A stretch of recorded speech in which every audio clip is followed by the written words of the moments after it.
Bismillahirrahmanirrahim. In these verses of Al Baqarah, we will be looking at various different facets of Islam, like the law of retaliation, fasting, its rules, and a lot of things like the laws of inheritance and everything. We'll just touch upon them to begin with. So, in the verse 178 to 179, Allah talks about the law of retaliation. If I could say retaliation in Urdu, it's like badla. Tit for tat, it's not particularly tit for tat. Badla, retaliation means badla. So, in these verses, Allah talks about the law of retaliation, and in case somebody has faced some like bad through the society, like murder or anything, any kind of crime they are faced, how do they take the retaliation for that? You can also say law of equality in punishment is discussed in these verses. The verse 178 means and says, O believers, the law of retaliation is set for you in cases of murder. In cases of murder, what is the badla or the retaliation, law of retaliation?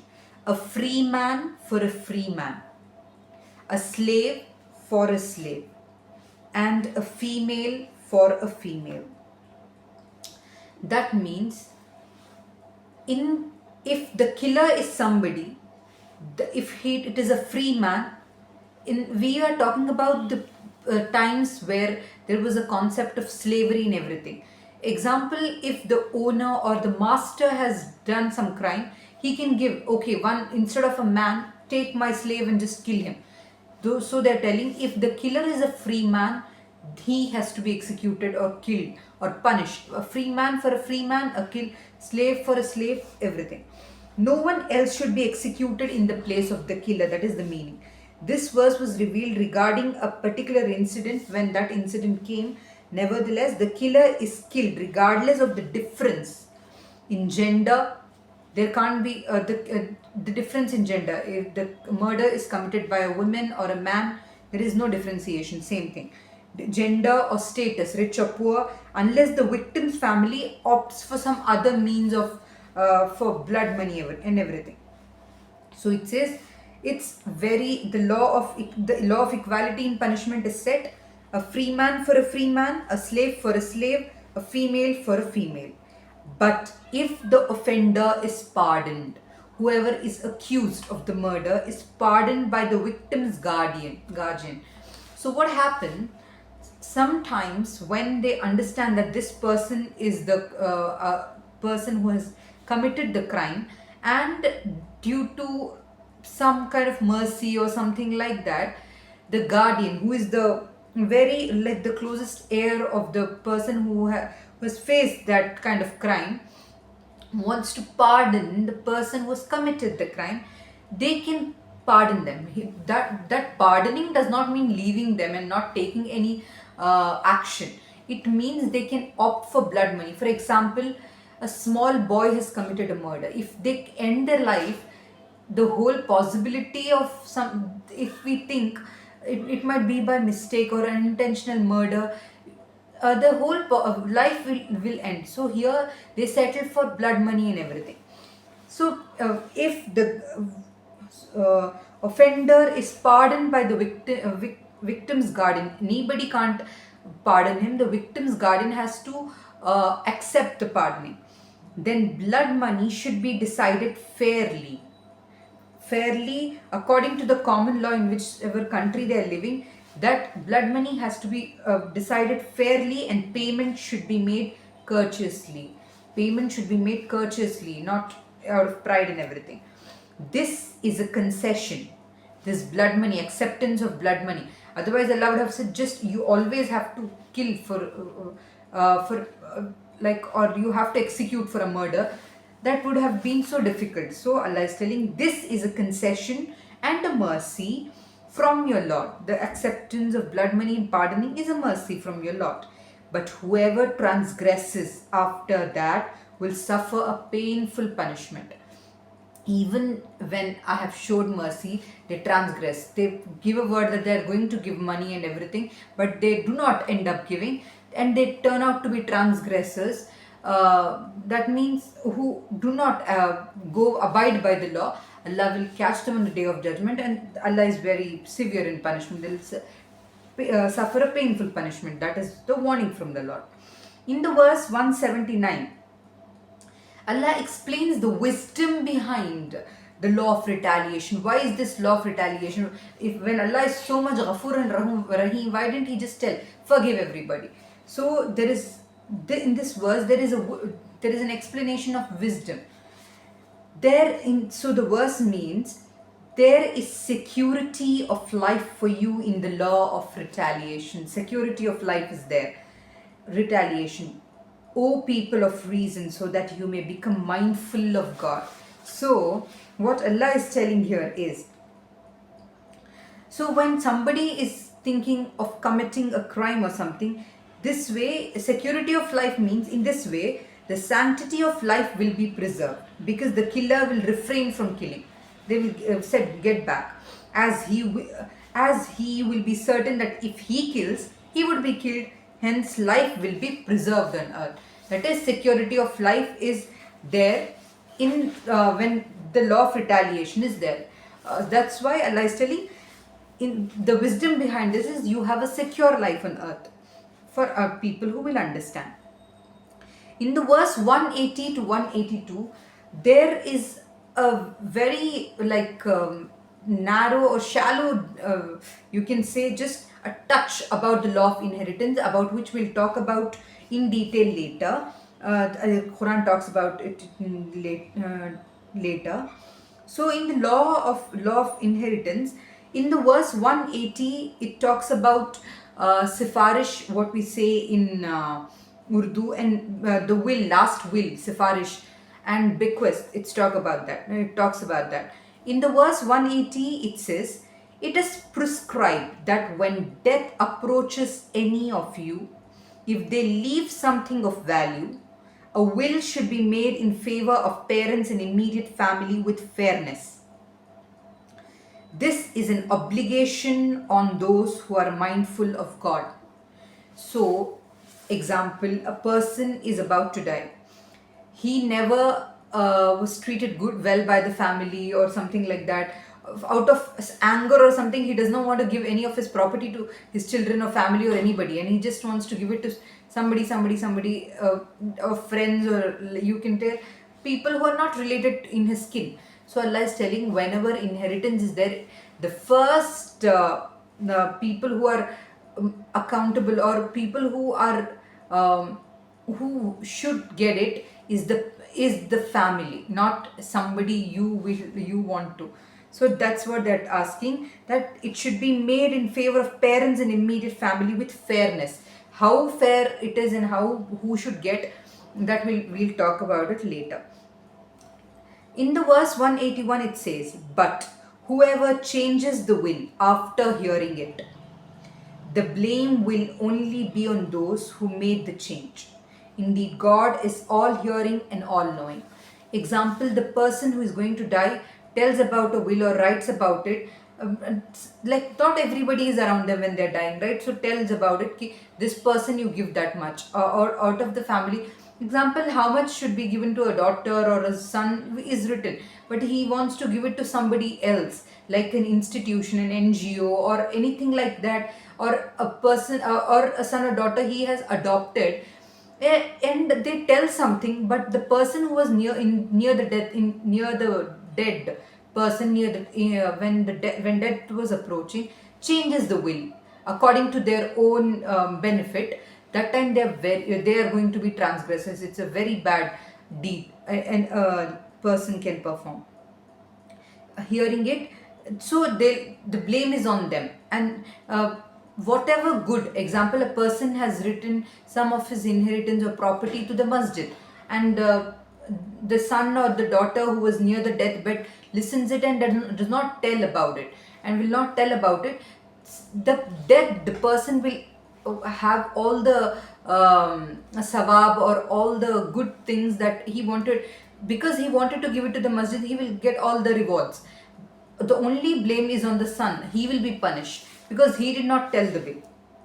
Now, in the verse 182, it says, whoever suspects an error or an injustice in the will, error is there or injustice in the will, by understanding that this should have been this or that, because near death or in state of death, a person might commit small mistakes.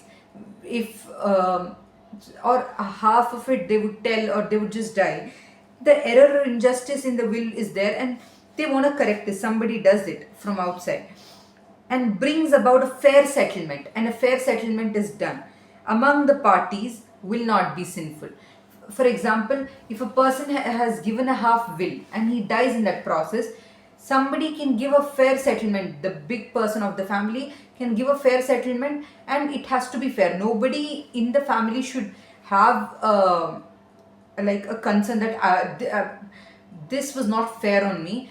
For that person, Allah is telling that he is not sinful for helping to make a settlement. He is not sinful.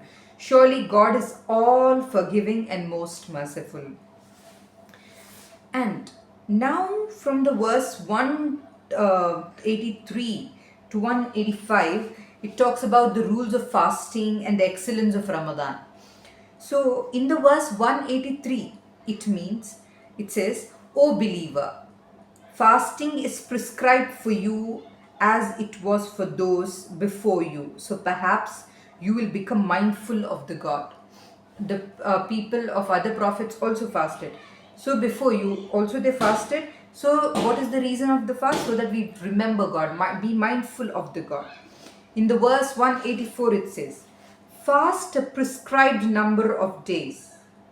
But whoever of you, prescribed number of days is the month of Ramadan, from the crescent moon to a crescent moon. But whoever of you, there is an exemption. But whoever of you is ill or on a journey, a traveler, then let them fast an equal number of days after Ramadan.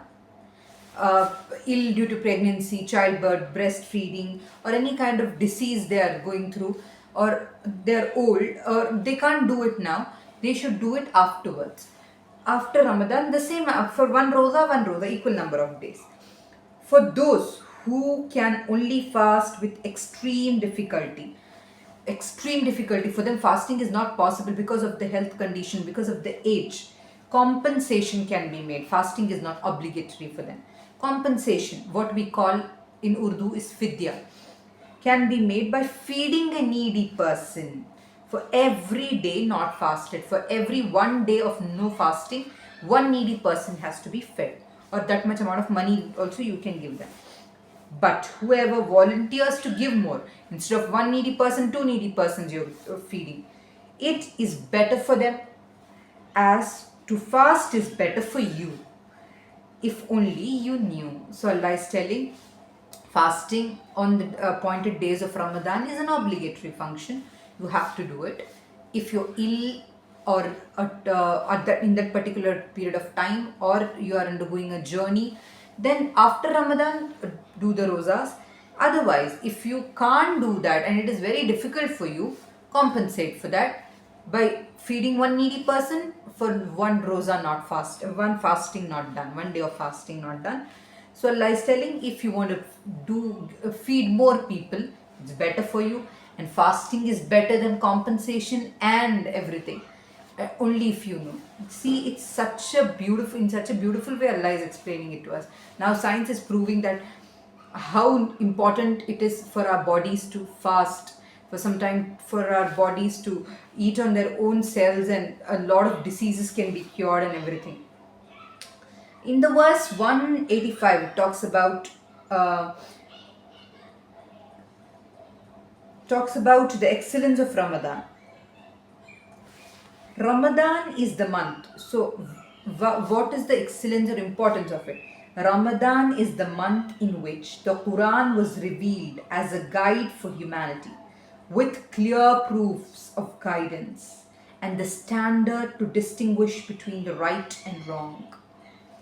One thing you understand, that the Quran was revealed by the angel Ruhul Amin, Jibril alayhi salam, on Ruh Muhammad, on the soul of Muhammad sallallahu alayhi wasallam, over a period of 23 years of his lifetime, part by part, whenever need happened, need was needed, it was necessary according to an incident or everything.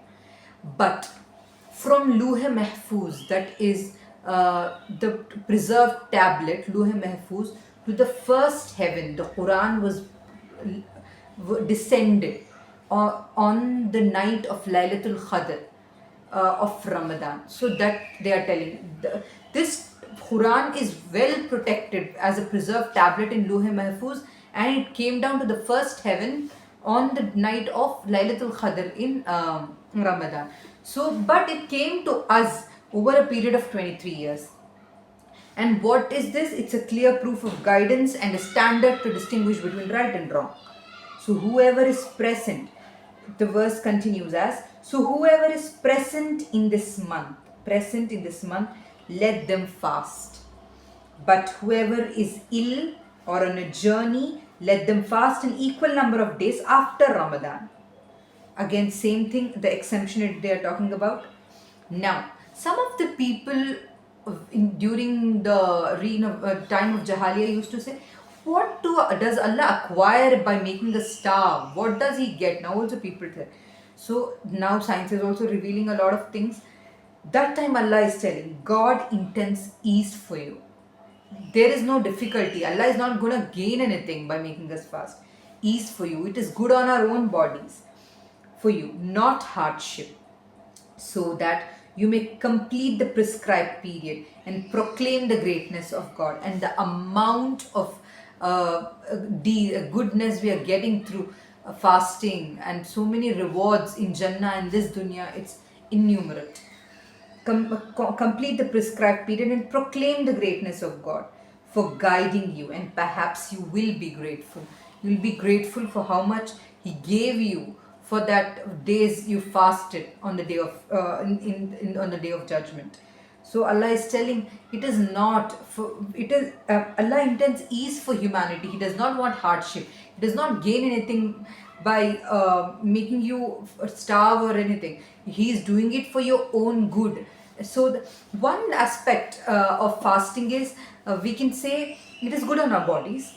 Secondly, we learn to control, self-control, and the control of our nafs, our wills, our desires. It's a test of that. So fasting is not just not eating and drinking, but it is having patience, having control over our bodies, our desires, and so many things.